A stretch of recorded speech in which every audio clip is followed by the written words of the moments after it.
오늘 말씀에는 이스라엘 백성들이 여리고성을 무너뜨리는 장면이 나옵니다. 여리고성 함락까지 총 7일이 걸리는데 그 중에서 오늘은 마지막 날에 어떤 일이 있었는지 함께 읽었습니다. 여리고성이 어떤 성이냐면 당대에 엄청난 위험을 가졌던 성이었어요. 그 성의 두께만 놓고 보더라도 외벽이 2m고 내벽이 4m였습니다. 성벽의 높이가 아니라 그 벽의 두께가 2m, 4m로 둘러싸인 성이었어요. 적을 감시하기 위한 원형 망대도 갖춘 웅장한 성이었습니다. 그리고 그곳에 거주하는 사람들은 하나같이 건장하고 용맹스러운 전사였다라고 기록되어 있습니다. 성경에는 당대의 여리고성을 어떻게 표현하고 있냐면 아무도 출입하는 자가 없었던 난공불락의 성이라고 기록되어 있습니다. 오늘 본문 6장 1절 말씀을 함께 읽겠습니다. 1절 말씀입니다. 함께 읽겠습니다. 이스라엘 자손들로 인하여 여리고는 굳게 닫혔고 출입하는 자 없더라. 아멘. 이전에 가데스바니아에서 가나안 땅을 정탐하고 돌아온 이스라엘 정탐꾼들이 이 가나안을 보고 뭐라고 보고를 올렸냐면 저 사람들에 비하면 우리는 메뚜기와 같다고 말을 합니다. 그런데 놀랍게도 이렇게 강한 전사들이 지키고 있는 아무도 넘보지 못하는 이 여리고성이 사람의 상식으로는 도저히 상상할 수 없는 방법으로 오늘 무너져 내리게 됩니다. 이런 놀라운 역사가 일어났던 이유를 오늘 함께 나누려고 합니다. 사람의 능력으로는 도저히 불가능하지만 하나님으로 인하여 가능하게 되는 역사가 오늘 말씀을 통하여서 성도님들에게 넘쳐나기를 주님의 이름으로 축원합니다. 아멘. 아까 말했듯이 여리고성 함락에는 총 7일이 걸렸는데 그렇다면 첫 번째 날에는 어떤 일이 있었는지 8절에서 11절 말씀을 우리가 함께 보겠습니다. 8절에서 11절 함께 읽겠습니다. 여호수아가 백성에게 이르기를 마침에 제사장 일곱 양각 나팔을 잡고 여호와 앞에서 진행하며 나팔을 불고 여호와의 언약궤는 그 뒤를 따르며 무장한 자들은 나팔 부는 제사장들 앞에서 진행하며 후구는 궤 뒤에 행하고 제사장들은 나팔을 불며 행하더라. 여호수아가 백성에게 명하여 가로되 너희는 외치지 말며 너희 음성을 들리지 말며 너희 입에서 아무 말도 내지 말라. 그리하다가 내가 너희에게 명하여 외치라 하는 날에 외칠지니라 하고 여호와의 궤로 성을 한번 돌게 하니라. 무리가 진에 돌아와서 진에서 자니라. 아멘. 여리고성 함락을 위해서 하나님께서 지시한 전술이 있는데 너무나도 간단합니다. 그게 뭐였냐면 7명의 제사장이 7개의 양각 나팔을 들고 앞으로 섰습니다. 그 제사장들이 선봉에 서고 그 뒤를 이스라엘 백성들이 따랐어요. 그리고 여리고성을 한 바퀴 돌더니 다시 자신들의 진에 와서 잠을 잡니다. 그리고 다음 날이 되면 또 여리고성에 가서 한 바퀴 돕니다. 그리고 다시 자신들의 진에 와서 잠을 잡니다. 그리고 다시 다음 날 여리고성에 가서 또 한 바퀴 도는 거예요. 이게 다였습니다. 상식적으로는 이해가 되지 않는 상황이에요. 그런데 여리고에서는 이런 일이 실제로 일어나고 있었습니다. 6일 동안 아무 말 없이 매일 한 바퀴씩 돌다가 마지막 7일째가 됐을 때는 성을 7바퀴를 돌며 마지막 크게 소리를 외쳤어요. 그래서 어떻게 되는지 20절 말씀에 나와 있는데 우리 본문 20절 말씀 함께 읽겠습니다. 이에 백성은 외치고 제사장들은 나팔을 불매 백성이 나팔 소리를 듣는 동시에 크게 소리질러 외치니 성벽이 무너져 내린지라. 백성이 각기 앞으로 나아가 성에 들어가서 그 성을 취하고. 아멘. 여리고 성이 무너져 내립니다. 상식적으로는 도저히 이해가 되지 않는 상황이에요. 상식이 아니라 저 성을 우리가 어떻게 무너뜨릴 수 있을까? 작전회의를 하면서 상상을 한다고 할지라도 이런 거는 상상조차 할 수 없었던 일입니다. 여리고성에 사는 사람들이 보기에는 매일 말 없이 자신들의 성을 돌다가 다시 돌아가서는 잠을 자고 다음 날 또 와서 자신들의 성을 한 바퀴 돌더니 다시 돌아가고 또 다음 날 자신들의 성을 한 바퀴 도는 거예요. 이거 여리고성 안에서 봤었을 때 저 사람들 지금 뭐 하고 있는 건가? 이런 생각이 들었을 거예요. 그러다가 7일째 되는 날 7바퀴를 돌았을 때에는 여리고성 사람들이 저 사람들 평소에 한 바퀴 돌지 않았어? 오늘은 7바퀴 도는데? 이런 말들을 수군거리기도 하고 다 함께 함성을 외칠 때에는 오늘은 소리까지 지른다 하면서 비웃었을 수도 있습니다. 하지만 정말로 성벽이 무너져 내릴 때에는 여리고성 입장에서는 이스라엘 백성들이 성벽을 무너뜨렸다고 생각을 했어요. 왜냐하면 내 눈앞에 보이는 이스라엘 백성들이 소리치자 벽이 무너졌기 때문이에요. 요즘 사람들도 이러한 착각들을 하고는 합니다. 하나님의 은혜 가운데 이루신 역사를 깨닫지 못하고 지금 나의 삶이 내 노력의 결실이라고 생각을 하거나, 또는 남들이 잘 되는 것을 보고 저 사람은 머리가 좋나 봐, 저 사람은 운이 좋나 봐 하면서 그 사람이 무언가를 이루어냈다라고 착각을 합니다. 하지만 아니라는 것을 우리는 알 수 있어요. 내 노력의 결실 또한 하나님의 응답이고, 다른 사람의 지혜와 다른 사람의 인도하심 또한 하나님의 능력이라는 것입니다. 그래서 믿음의 사람들은 눈앞에서 소리치고 있는 이스라엘 백성들을 보는 것이 아니라 눈을 들어서 때를 따라 역사하시는 하나님의 능력을 바라보아야 하는 줄 믿습니다. 아까 말했듯이 여리고성은 소리를 지른다고 해서 무너질 만한 성이 아니었어요. 두께 4m의 성벽은 둘째치고 쓰러져가는 기와집이라고 하더라도 사람이 소리친다고 해서 무너지지 않는 것은 누구라도 알 수 있습니다. 우리들은 인간적인 힘으로 무너뜨린 게 아니라는 것을 분명히 알고 있어요. 여리고성 사람들은 이스라엘 백성들이 여리고성을 무너뜨렸다고 착각할 수 있지만, 그것이 아니라면 도대체 무엇이 여리고성을 무너뜨리게 했는가 물어볼 때 그 다음으로는 하나님의 언약궤라고 생각할 수도 있습니다. 다시 말해서 하나님의 언약궤에서 나오는 어떠한 힘 때문이라고 생각할 수 있다는 것입니다. 이스라엘 백성들이 오늘까지 이르는 동안 하나님의 임재를 상징하는 언약궤라는 것은 굉장히 중요한 성물 중에 하나였어요. 이스라엘 백성들이 도저히 건널 수 없었던 이 요단강을 건널 때에도 언약궤를 제사장들이 어깨에 맨 채로 가장 앞에서 인도합니다.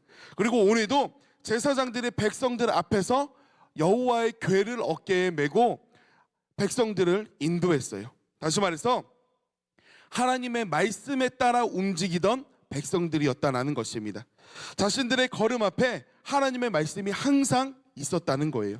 이것이 무엇이냐면 내 생각대로, 내 감정대로 내 인생을 살아가는 것이 아니라 나는 뒤에 서고 하나님의 말씀을 앞장 세워서 하나님께서 인도하시는 그대로 한 걸음 한 걸음 나아갔다라는 것입니다. 이때까지는 하나님의 말씀을 굉장히 잘 따랐습니다. 그런데 훗날 이스라엘 백성들이 여리고성 전투 이후에 블레셋과의 전투에서 패한 다음에 많은 백성들이 죽게 되었는데, 이때 이 이스라엘 백성들이 모여서 생각을 하는 거예요. 우리가 왜 이렇게 전투에서 패하게 되었는가 생각을 해보니까 우리가 언약궤 없이 싸웠던 것 같다. 여기까지 도달하게 됩니다. 그래서 언약궤를 가져와서 전투를 해보자. 언약궤를 가지고 가면 백전백승할 것이다. 요단강도 가르고 여리고도 무너뜨렸으니 블레셋도 당연히 이길 것이다. 이런 생각을 가지고 언약궤를 가지고 전투에 나갑니다. 그래서 언약궤를 앞세운 전투에서 얼마나 확실하게 승리했느냐? 승리하기는커녕 하나님의 언약궤를 그 블레셋군에게 빼앗기는 굴욕을 겪게 됩니다. 그리고 언약궤를 가지고 나가기 이전에서의 전투보다 가지고 나간 전투에서 8배가 더 많은 백성들이 피해를 보고 잃어버리게 돼요. 언약궤가 하나님의 임재를 상징하고 백성들에게 굉장히 중요한 것임에는 틀림없는 사실이지만 잊지 말아야 할 것은 언약궤 자체에 어떠한 능력이 있는 것은 아니라는 거예요. 그래서 믿는 사람들도 이런 것들을 조심해야 됩니다. 하나님은 우리가 하나님의 말씀대로 살아가고 순종하는 삶을 살아갈 때에 그 하나님께서 약속하신 말씀대로 우리 앞길을 축복의 길로 인도하시고 복을 내려주십니다. 그런데 우리가 그것을 마치 언약궤처럼 여겨서 내가 이럴 때에 바쁜 와중에도 예배드리면 하나님께서 이렇게 응답하시겠지? 나 이렇게 말씀대로 순종하며 봉사하며 살면 이렇게 축복해 주시겠지? 내가 교회에 와서 기도하면 내가 소원하는 것들 이루어 주시겠지?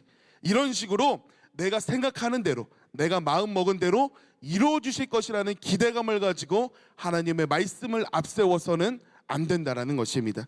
블레셋과의 전투에서 패배했을 뿐만 아니라 언약궤마저 블레셋군에게 빼앗겼던 이 이스라엘 백성들처럼 무엇을 이루기 위해서 언약궤를 부적처럼 앞세우면 내 계획과 내 뜻대로 되지 않았을 때, 내 계획대로 되지 않았을 때, 내가 기도하는 대로 이루어지지 않았을 때 이래도 소용없네, 저래도 소용없네 하면서 결국 믿음까지 점점점 잃어버리게 된다는 것입니다.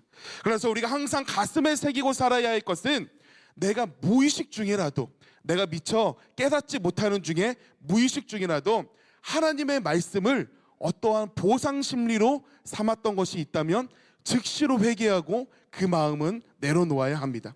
하나님의 말씀은 우리가 살아있는 말씀 그대로 마음으로 받고 그 말씀에 따라서 감사와 기쁨으로 순종 가운데 살아가게 된다면 하나님께서 기적적으로 역사하시는 것은 당연한 일이라는 거예요.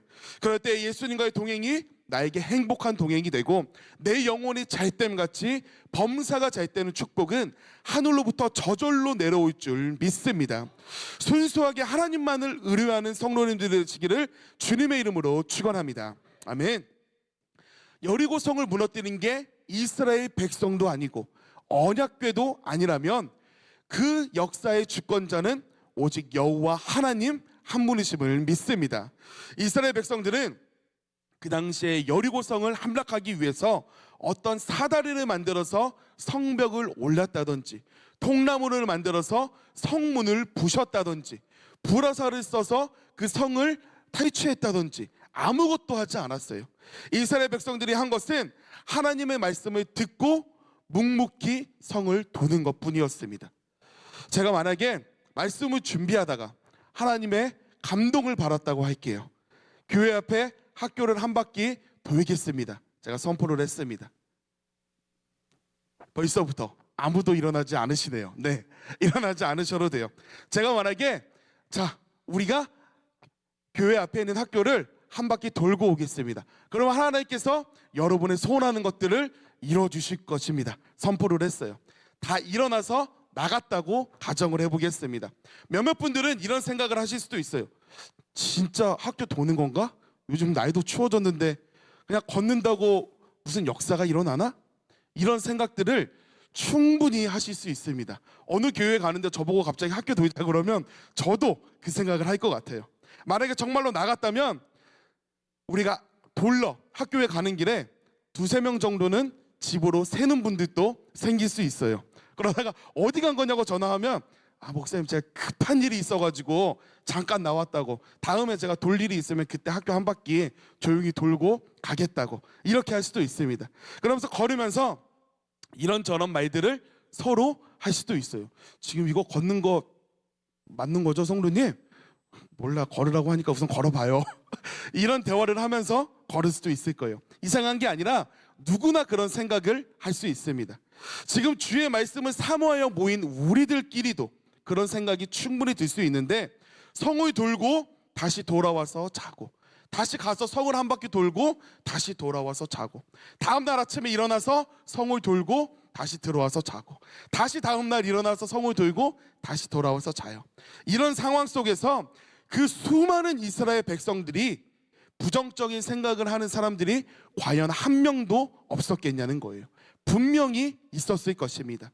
10절 말씀을 보면 하나님께서는 미리 아시고 그것까지 예방하십니다. 함께 읽겠습니다. 여호수아가 백성에게 명하여 가로되 너희는 외치지 말며 너희 음성을 들내지 말며 너희 입에서 아무 말도 내지 말라. 아멘. 너희 음성을 들내지 말며 너희 입에서 아무 소리도 내지 말라고 말합니다. 왜 그럴까요? 가면서 찬양을 부를 수도 있고 우리 이성 함락하자 좋은 말을 할 수도 있을 텐데 그러지 않을 거라는 것을 하나님께서 아셨다는 거예요. 교회에서 어떤 사역을 진행할 때나 어떤 것이 결정되었을 때 모든 사람들의 마음과 생각에 일치하지 않을 수도 있습니다. 분명히 그럴 수 있어요.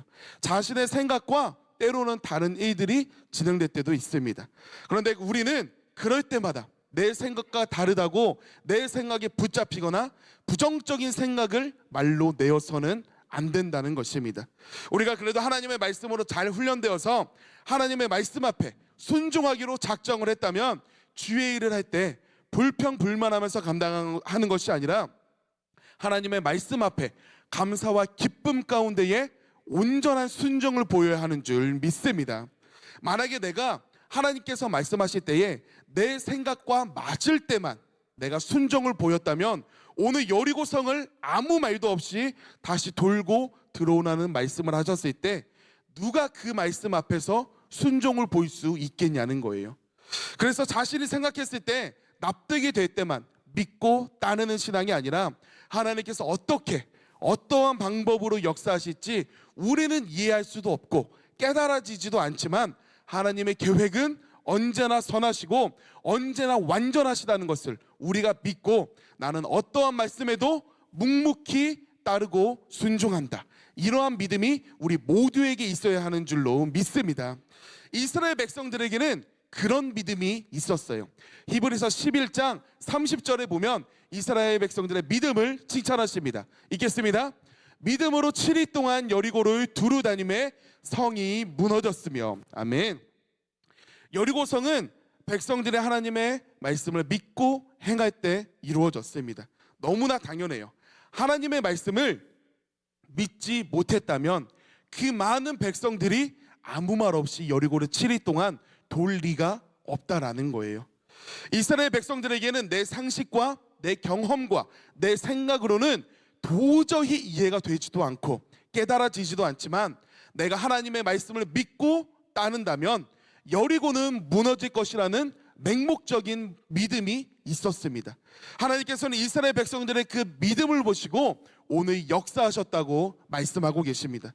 이와 같이 우리들의 삶 가운데에도 여리고와 같이 도저히 무너질 것 같지 않은 성벽들이, 여리고의 장벽들이 누구에게나 있습니다. 그리고 그 문제들은 각기 사람마다 다른 이유들로 자리 잡고 있어요.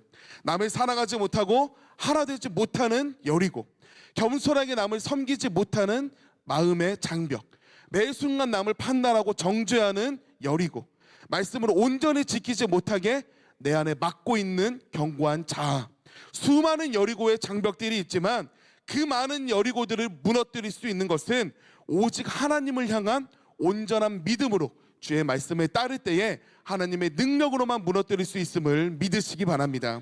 오늘 말씀처럼 내 삶을 바라볼 때에도 하나님의 인도하심이 나의 생각과 나의 계획과 내가 소원하던 것들과는 조금씩 다를 수도 있어요. 나는 이런 것들을 계획했고 이런 것들을 소원했는데 왜 전혀 이해가 되지 않는 길로 나를 인도하실까? 여리고를 돌라고 하셨던 것처럼. 하지만 하나님께서는 내가 생각하지 못한 방법으로, 내가 생각하지 못했지만 가장 좋은 길로 인도하신다는 것을 우리는 우선 믿을 필요가 있다라는 것입니다. 그래서 하나님을 믿을 때에 내 안에서 방해받아왔던 수많은 여리고들, 내 힘으로는 이길 수 없지만 전능하신 하나님의 능력으로는 온전히 가능케 됨을 믿으시기 바랍니다. 내 안에 여리고를 무너뜨리기 위해 필요한 것은 우리들의 순결한 믿음과 따를 수 있는 순종의 마음입니다. 하나님 앞에 불가능한 것이 없다는 것을 누구나 알고 있어요. 아무도 출입한 적 없던 이 여리고성 또한 하나님의 능력 앞에서는 목소리의 외침만으로도 무너져 내리는 성벽으로 변화됩니다. 내 생각과 다르더라도 하나님의 말씀이시라면 내 생각과 내 마음은 내려놓고 그 말씀을 온전히 믿고 또 따름으로 하나님께서 예비하신 모든 축복으로 모든 복들을 우리가 응답받는 모든 성도님들이 되시기를 주님의 이름으로 축원합니다.